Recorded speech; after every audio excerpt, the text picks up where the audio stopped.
Acesso indevido a orçamentos sigilosos e responsabilidade dos fiscais de contrato.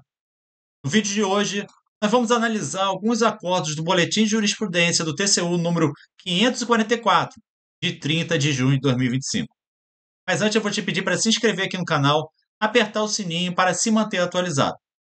Vamos então para os acordos de interesse de obras e licitações. O primeiro acordo que eu separei aqui é o Acórdão 1280 de 2025 do plenário. Ele vai falar sobre a fraude à licitação por acesso indevido ao orçamento estimativo. É isso mesmo. Vamos ver o que ele fala? Então vou ler literalmente o acordo. A apresentação de propostas com preços unitários idênticos aos contidos no orçamento estimativo não constante do edital denota acesso indevido a informações sigilosas pelas licitantes, o que compromete a isonomia e a competitividade do certame, configurando fraude à licitação a justificar a aplicação de sanção de inidoneidade prevista no artigo 46 da Lei 8.443 de 92, independentemente de as empresas terem obtido vantagem direta ou vencido o processo licitatório. Esse acórdão, né, vamos analisar um pouco mais agora, ele é extremamente relevante, porque estabelece um critério objetivo para identificar uma fraude em licitação, por exemplo. O TCU deixou claro que quando empresas apresentam preços unitários idênticos aos orçamentos do orçamento estimativo, que é sigiloso, isso é prova suficiente de acesso indevido à informação, mesmo que não tenham vencido a licitação. Vou dar um exemplo aqui, né? Então, a administração, ela fez um orçamento estimativo inicial. E ela publicou um outro orçamento estimativo naquela licitação, o orçamento da administração, do projeto básico. Então, a empresa ela nem olhou a documentação que foi publicada e apresentou um orçamento igualzinho ao orçamento que foi feito inicialmente pela administração pública.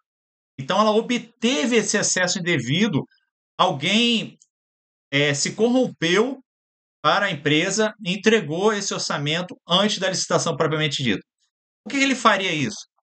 Porque a empresa ela vai ter informações privilegiadas, ela vai poder procurar, começar a fazer cotação antes do que as outras, ela vai ter um tempo maior para preparar a sua proposta.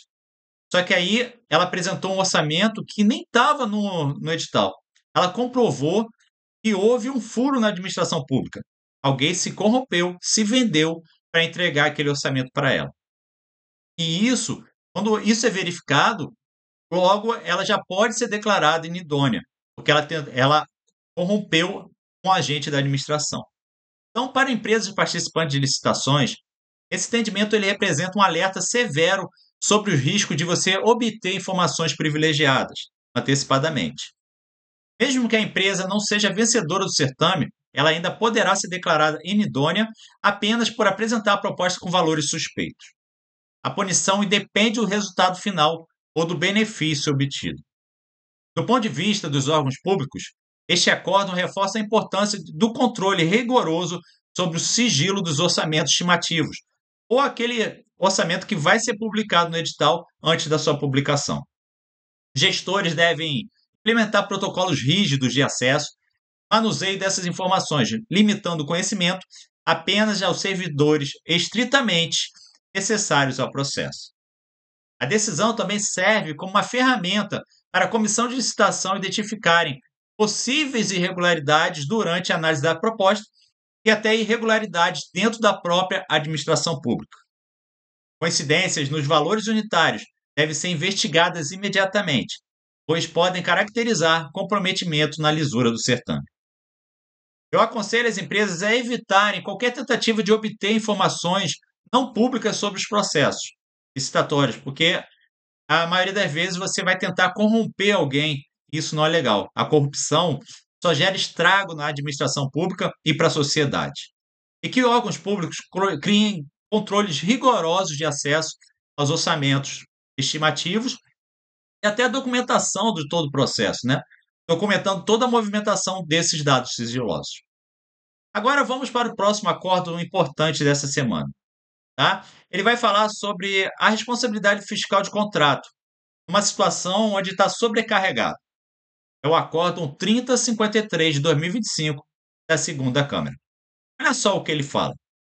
O fiscal de contrato designado, diante da sobrecarga de trabalho por exercer adequadamente suas competências, em razão de elevado número de contratos já sob a sua fiscalização, ele deve comunicar a situação a seus superiores para adoção de medidas pertinentes, sob o risco de vir a responder por eventual prejuízo causado ao erário.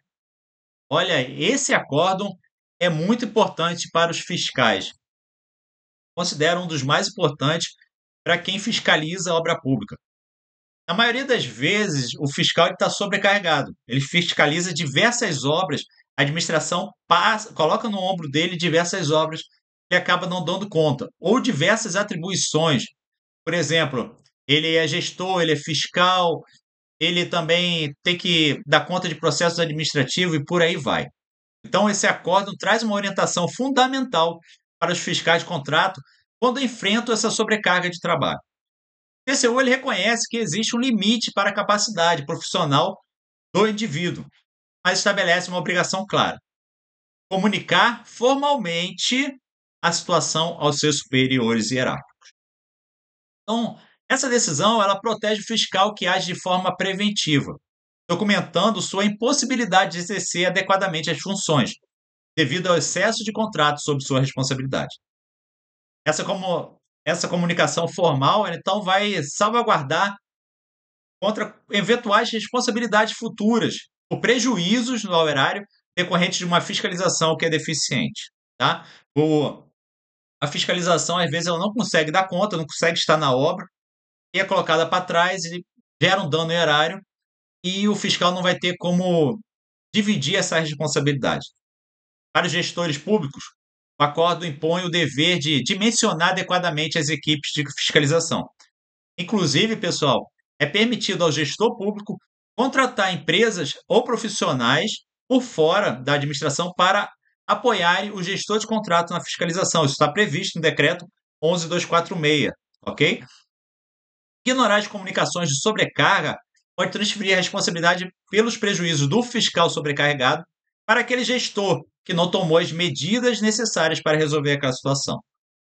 O entendimento também estabelece critério objetivo para você avaliar a responsabilidade em caso de falha na fiscalização, que é o quê? A comunicação formal. Se o fiscal comunicou a sobrecarga e não foram tomadas providências, a responsabilidade vai recair sobre quem tinha competência para solucionar o problema e não o fez. Pessoal, eu que já trabalhei na administração pública, eu sei como isso pode parecer distante da realidade, quando você está sendo contratado como temporário e não é servidor concursado. Até como servidor concursado, dependendo do órgão que você trabalha, corre um risco de você fazer essa documentação formal. Você pode ser transferido, você pode mudar, ser mudado daquele local que você está trabalhando. Existe um medo também real de perder o emprego. Mas eu preciso te aconselhar que os fiscais de contrato, eles precisam documentar formalmente qualquer situação de sobrecarga. E que os gestores implementem sistema de monitoramento dessa carga de trabalho das equipes de fiscalização, redistribuindo de preferência os contratos quando necessário.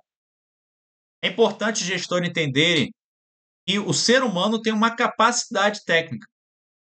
Ele não pode se dividir em vários pedacinhos para gerenciar vários contratos.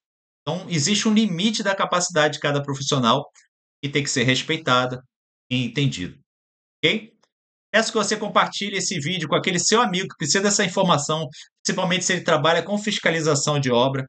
Eu espero você na próxima semana, no próximo vídeo, com novas atualizações. Forte abraço e lembrando, conhecimento aplicado é a sua melhor estratégia.